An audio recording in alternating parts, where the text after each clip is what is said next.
और तो चाय वाले को वोट, चाय वाले को वोट दोगे तो यही ना होगा।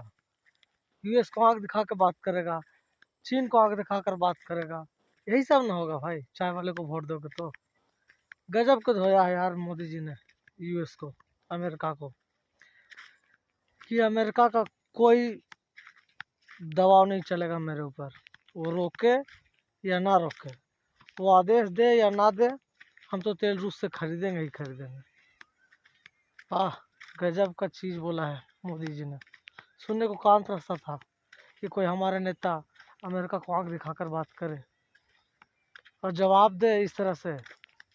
चलो ये तो कम से कम हुआ ना, चाय वालों को वोट देने से ये सब सुनने को मिल रहा है कि अमेरिका को आंख दिखाकर बात कर रहा है और अमेरिका को चुनौती दिया कि तुम आदेश दो या ना दो, उससे कोई फर्क नहीं पड़ने वाला भारत को, हम तो रूस से तेल खरीदेंगे ही। Thank you Modi ji, salute है।